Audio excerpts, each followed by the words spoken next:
to This is Recruiting, a series focused on helping tech recruiters and HR professionals around the world to find actionable insights and tips from fellow recruiters on taking tech recruiting to the next level.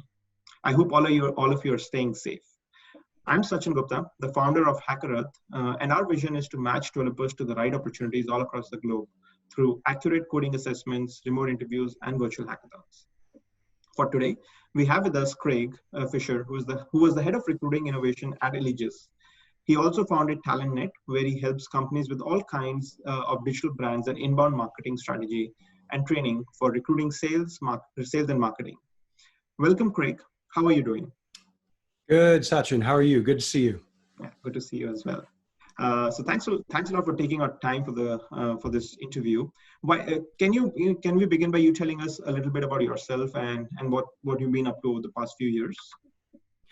Yeah, absolutely. So for 10 plus years, I've been a consultant to businesses all over the world to help them attract talent better, make a better candidate experience for their job applicants, make the interview process easier and more streamlined, better communication, build a journey map, if you will, for how candidates apply and get into organizations, and improve their employer brand through employee advocacy and online brand presence. What does your career site look like? Is it SEO optimized? What's the messaging in your job advertisements and your job descriptions? What does it say about your company? And what do the people in your company online say about themselves? And how does that make a job seeker feel when he goes to research what your organization looks like? Got it. That's super interesting. So you've been in the recruitment industry for about 24 years now, right? So could you touch upon some of your key learnings over the years? Yeah, so one of the things that I learned, especially through consulting, was that in building your own SEO online for your niche is really important. So a few years ago, Allegis Global Solutions found me online doing a search for employer brand strategy, Dallas, Texas. And because of the things that I do on LinkedIn and with my website and with all the content that I post all over the place, my SEO for those exact keywords were very good. And I came up on the first page of Google. So they wanted to hire me to be a director of communications over employer brand at a big tech company at CA Technologies. So I got to do that for a couple of years, and then they brought me out to do that same sort of thing for all of their RPO customers for the next 3 years. So I got to be director of marketing for their global brand and do all kinds of things. And it was all because I was very consistent about how I wanted to present myself to the world and the words that I wanted to have in my niche for SEO. That's one heck of a story. So what you're saying is basically every person out there should be thinking about how are they building out their brand and how are they optimizing themselves for potential future SEO searches. So as an individual, a question that pops in my mind is this like, how time consuming is it? Because you've got your own day job and you're busy with all of those things. So how do you really invest time in ensuring that you're building out your SEO presence as an individual? So one thing is consistency, right? A little bit each day goes a long way, I always say, right? And so what happens when people get into job search mode is they start posting content, they start being active on social networks, then they get a job and they hide out for 2 or 3 years. Right. And then they try to come back and reactivate that network. It's very hard to do. But if you've kept your network activated the entire time by posting a little something and liking and sharing and being a good network citizen for the time that you've been employed, then when it's time to ramp that back up, it's easy to do because you've always been there and people are more willing to do you favors if you've been giving the whole time. So I use this 5-to-1 give to ask ratio, right? 5 gives for every 1 asks. Share interesting news items, personal stories, things that people can appreciate and enjoy. And then every once in a while, oh, by the way, check out our new initiative at our company, or check out our new product, or by the way, I'm looking for a job. But if you've been giving the whole time, then those asks are easy to do. I completely resonate with that point. 5 gives for every ask. A lot of people actually don't look at it that way. Like you correctly said, as soon as we're in that mode where we need a job, we just go out and start asking for help. But you really need to build that, that personal social capital before you can extract that kind of help. So that's super interesting. That's right. And spend a little time optimizing your LinkedIn profile. Right Mhm. up front, if you put the right keywords in the right places near the right other words like locations and your name, uh, all search engines use those proximity features to find you. So think about the words a recruiter would use or an employer would use or your next customer would use, or even your own employer, if they're doing internal mobility, would use to find someone like you, and make Mhm. sure those words are in all the right places in your LinkedIn profile. If you need to know where, ask me and I'll help. That's a useful tip. Thanks for that. So you've written a book on inbound recruitment. Can you tell us a little bit about that concept and what really is inbound recruitment? Yeah, so it's really the same concept. The same thing that works for job seekers to attract employers works for employers to attract job seekers. So if the employer is constantly putting good, helpful things out in the world targeted to the types of people that it wants to employ and hire, you're more likely to come up high in search results when job seekers look for jobs. Right. And if everyone in your organization starts doing that and also puts the right words, like change uh, your headline to currently hiring Java developers in Dallas, Texas for great jobs at ABC Corporation, Mhm. right? If everyone in your company does that, your whole company comes up higher in search results when job seekers look for things like that. And if everyone's cranking out good content and they look like engaged employees, when people go to research your organization, you're going to look like a great place to work. All right. So that's an interesting point that you brought up, that you essentially need to tap into your entire organization in order to amplify the effects. Typically, in my personal experience, I've seen that employees have little incentive to do something like that, and some of the enthusiastic ones might do it on their own accord. But like, how do you create that culture across the org that people are doing it on an ongoing basis? So you don't, first of all, you don't demand that they do it. Okay. Mhm. You uh, request that they do it if they want to, and say, look, we're trying to share our amazing culture with the world. And if you're interested in doing that, we'll give you some interesting things to post so you can build your IP in your own network, right? Your own thought leadership, and build your own brand. And meanwhile, that'll help you do your job better. And so if you want to, we'd love for you to participate. You don't have to. But another thing that we did when I was at CA Technologies, we decided to send branded swag to all of our employees for key dates that they wanted to celebrate. Like if you moved to a new home, or had a new baby, or got a new position within the organization, or got a new pet. We had pet benefits. And so when you get a new pet, you could ask for a day off for socialization with your pet. And we would send those employees a branded dog or cat bowl and a bandana and other things, and Mhm. just a simple postcard within that bag of cheap stuff that said, hey, if you want to share your awesome new pet with the world, here are some places you can do it. And remember, hashtag life at CA. And people did it all over the place, all over Instagram. And it was all employee generated content just for some very cheap swag and the acknowledgement that we appreciate you. Wow, that's super cool. So you're basically saying that to build out the brand, it has to be a concerted, well thought out, well-rounded strategy, right? Because one aspect of this whole thing is you tell your employees that you care about what do they like, right? And it adds to Mhm. your employee retention. But you're also at the same time leveraging it for employee attraction, or attracting prospective employees to the organization.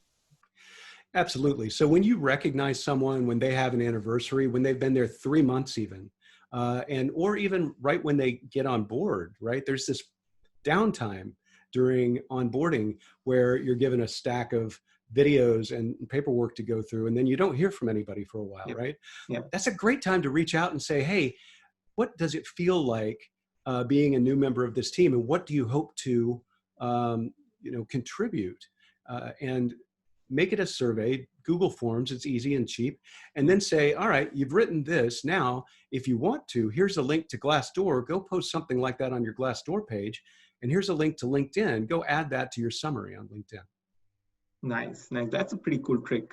Yeah. We've at HackerEarth, we've kind of always struggled with this, that employees that are at the organization, they feel good about working with us, right? But they're not the ones who are going to go out and post it on a Glassdoor. It's always the ones who are disgruntled that put in that effort. But they always have these thoughts, like you said, collected as part of an internal survey, but then provide the short link which they can then post it out on social media.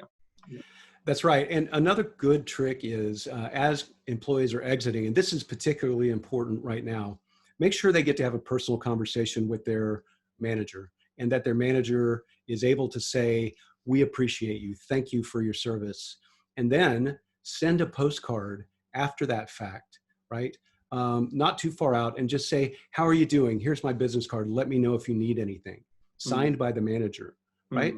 And employees are much less likely to go torch your company on Glassdoor as they walk out, if they have that good experience exiting the organization. Nice. So could you tell us about how you brought about inbound recruitment at Allegis? So a long time ago, I owned a staffing firm, and this is after years of being a head of recruiting and head of talent acquisition. I owned a staffing firm, and I don't really like to sell.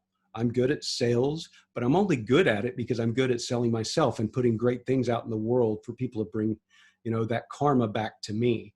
And recruiter karma is a real thing. If you help people, it comes back to you, right? Help people with the reckless abandon and no expectations. And it will come back to you. And that's what inbound recruitment is all about. So for Allegis, I helped build an internal consulting organization where we literally helped customers, all over the world, HSBC, Amex, big companies like that, Toyota, where I was the leader of a project for the last year doing digital transformation. The ideas are, be a good network citizen as an organization and encourage your people to do the same thing. And so it's these same principles. If you can teach an organization to do that and convince them at the top level, have that executive level conversation where you get the buy-in, and that they'll be consistent at this and they won't leave these channels abandoned when they have layoffs and things like that. Be consistent, be open, be transparent, and that inbound activity will come back to you. Got it. So help me understand from a team perspective, is this something that you would like, these responsibilities, because there is some effort involved in educating people, there's some effort involved in giving that initial push. So do you recommend hiring a person who's dedicated and looking at this? Yeah. Okay. Yeah, absolutely. So even though my consulting team would help companies from the outside, we would always recommend having someone on the inside, okay, whether it's was one of our employees or one of theirs. And when I joined CA Technologies, I was blessed with, and this was almost 6 years ago, I was blessed with a global team of 5 recruitment marketing professionals. And so we got to do some really cool stuff. We were given a budget. CA had an agenda to be a great place to work. They had some turnaround to do. And Allegis was good at coaching them to be, very directed about how they went about it. And so you do want to hire someone who has experience doing this, someone who has experience both with recruiting, but also with marketing.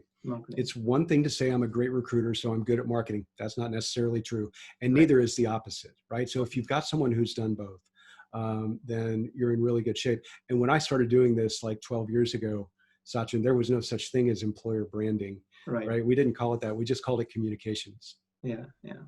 Nice. So what are some of the challenges that you faced when it comes to inbound recruitment, particularly in the tech space? In the recent times, we've seen, the digital, you spoke about Toyota and digital transformation. Everybody is hiring tech talent, right? So could you talk a little bit about that in the context of tech hiring? Yep. So there are certain platforms, Hacker Earth being one of them, right, where tech people hang out. LinkedIn is not one of them. Right? You're not going to, it's hard to recruit engineers on LinkedIn because they don't answer in-mails, right? You can send out all the automated things you want. You can put out all the great content you want. So you have to get your recruiters and your teams well immersed into the platforms where tech people hang out. So years ago, I started teaching myself to code. This is in the late 90s. when I was trying to recruit .NET developers, right? So I started teaching myself .NET so I could go hang out in those chat rooms and be a legitimate contributor and not just post jobs and be a recruiter. And so I started a blog about my dogs and about learning to code. And I would just post my articles there and ask legitimate questions. And oh, by the way, every once in a while, oh, by the way, we're hiring, right? The other thing is, if you have legacy people in your organization, sometimes it's difficult to get them to buy off on the whole, I need to be out there and be social because I'm one of the faces of the company. It's tough to do. So you have to show them the payoff. I mean, would you rather call 5,000 people or have 5,000 people see your message? Brilliant. So I really love the story about, you teaching yourself to code. It seems like you put your heart and soul into whatever you've done. How did that turn out, teaching yourself to code? Were you able to kind of do something from that and take that forward? Yeah, absolutely. So because of that, it was easy for me to learn the back end of a lot of HR technology. And so that ended up being a pivot in my career. I went from being a team lead at Matrix Resources to leading recruitment at Stark Companies. And Stark Companies was a staffing vendor to Accenture and KPMG. And we helped them implement and upgrade SAP, Oracle, PeopleSoft, et cetera. And we built those teams all over the world. Because I was technical now and I understood the back end of those technologies, it was easy for me to be really good at recruiting those tech folks and having those conversations with CIOs at big organizations. Right. That's and I still build websites today. I mean, like all kinds of stuff. And I'm an advisor to a bunch of HR technology firms because I understand the back end of the technology. I talk to the engineers, and for years it helped me be better at LinkedIn as well, because I would take LinkedIn apart and send notes to the engineering team through the support line. And eventually they started responding to me with, hey, that's a great idea. And LinkedIn ended up hiring me to train their sales teams all over the country how to use LinkedIn better. So that was pretty cool. That's another being cool technical story. Pays off. Yeah. So I was recently reading this book called Range, which talks precisely about this. Like one, while there are benefits of going deep, there are also a lot of benefits of going broad. And like you said, one wouldn't naturally connect recruiting with learning how to code, but it's actually fascinating how your career kind of evolved because of that small little thing that you started doing way back in the 90s. That's right. And there's a whole group now on Facebook called Sourcers Who Code, right? And so there's this whole new generation of sourcing talent that learns to code and learns to write Boolean strings and learns, lots of other things in order to do their jobs better and be able to source and find the right people. And I'm assuming, and I'm speaking as a developer here, as a developer, I will also be a lot more warmer to receive, messages or communication from someone who at least understands my world, right? So it's not really a cold conversation about a job that I may or may not be interested in. Right. That's exactly right. And in fact, I don't even want you to look at a job that I have right now. If I'm trying to contact a guy like you, I just want to get to know you and want us to be friends. And then someday, if you need a job, I've got a job. And if I need you, you can refer someone. Makes sense. So shifting gears a little bit and going a little bit topical, bias today is, I believe bias in recruiting in general and tech recruiting has been a problem for years. I'm glad that, it's now people are a lot more vocal. They're a lot more conscious about it. So how do you ensure that in general, let's say from an inbound recruitment perspective, but otherwise as well, how do you ensure that unconscious bias does not creep in? So one of the things you have to think about, and it needs to be a conscious thing, is that the content that you put out in the world isn't targeted at only white people, for instance, or white males, or right, whatever. You have to have diverse faces and diverse opinions and diverse language and diverse people helping you post that content and being part of the conversation.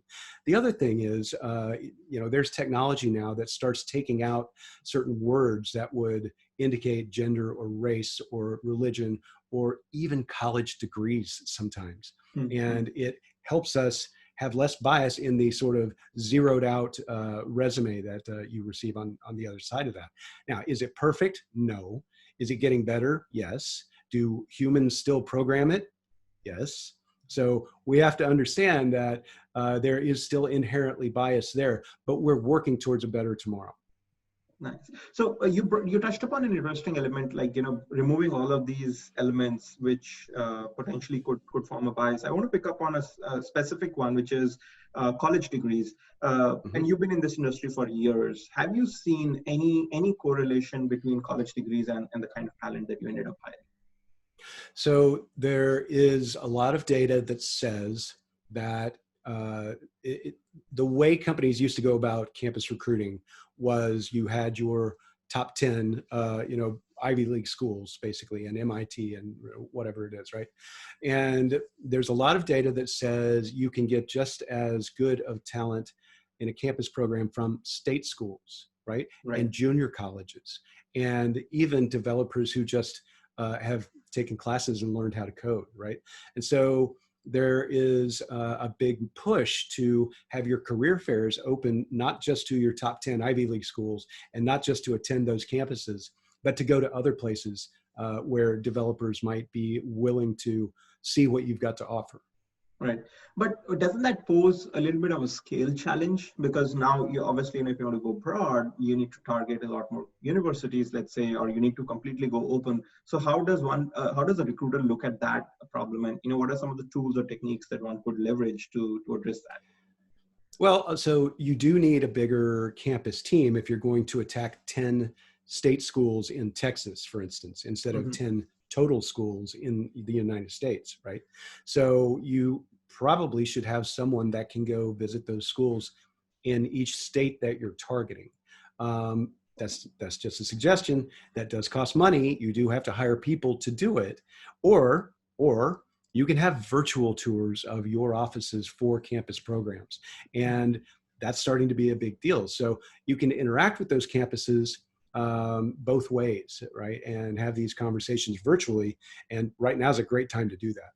Right.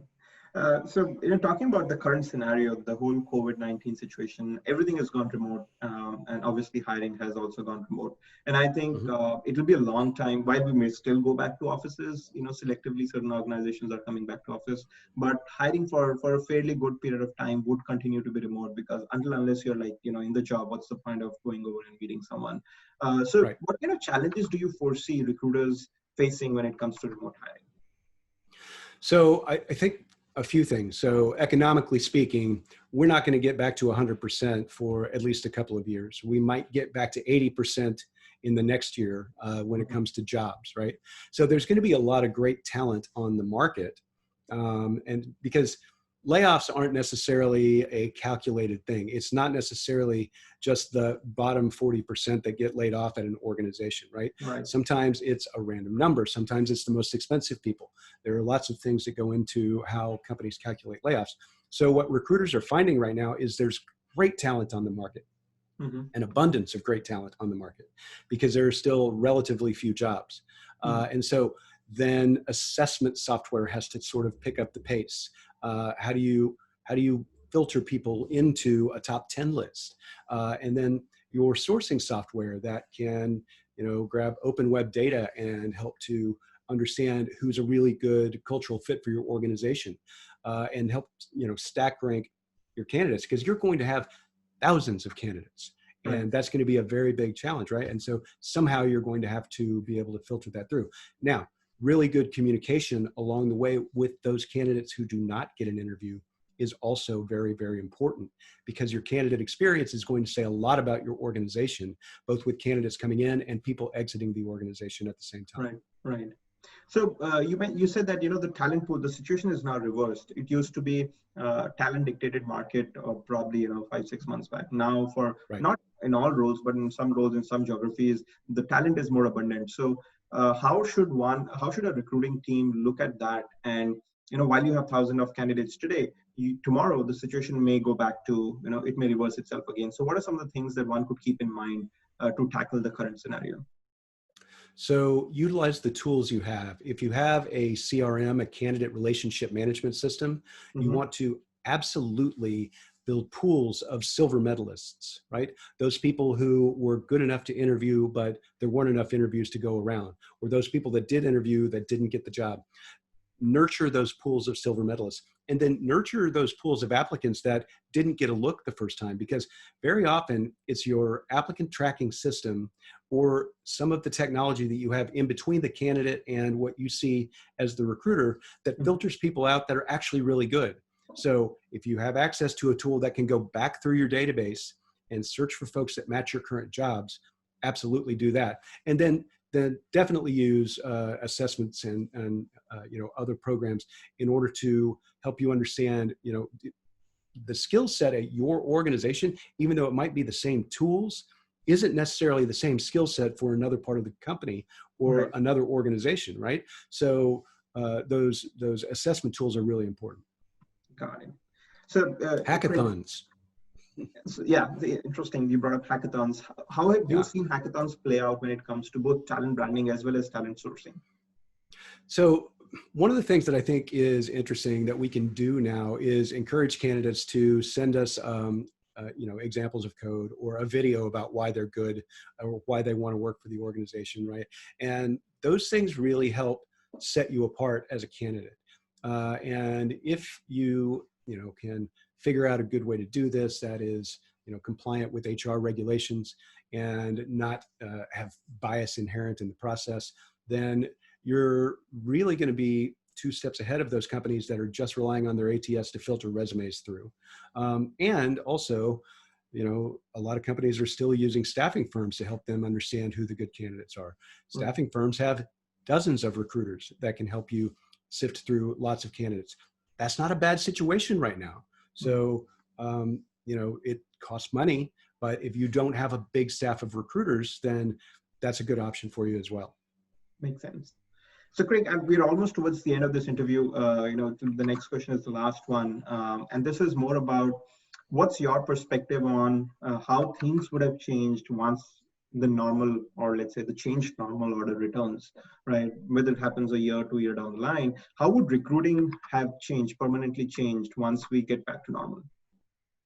So if you're going to build things like, send us a video or join our hackathon or, whatever assessment process you have into your approach, don't just expect that to be a temporary thing.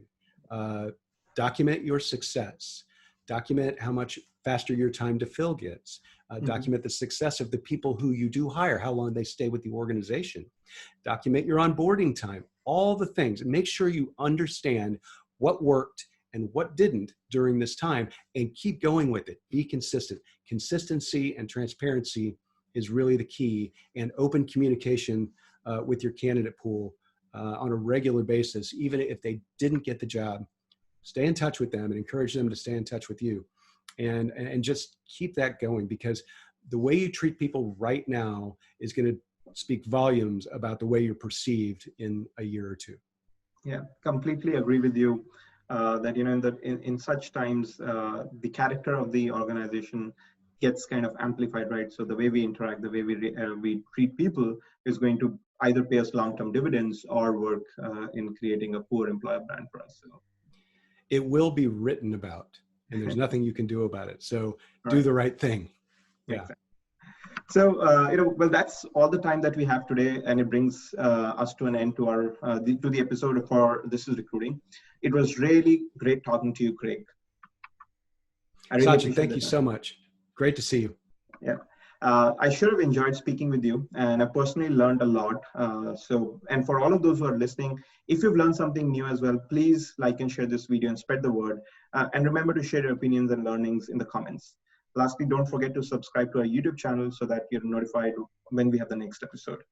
See you soon. Thank you so much.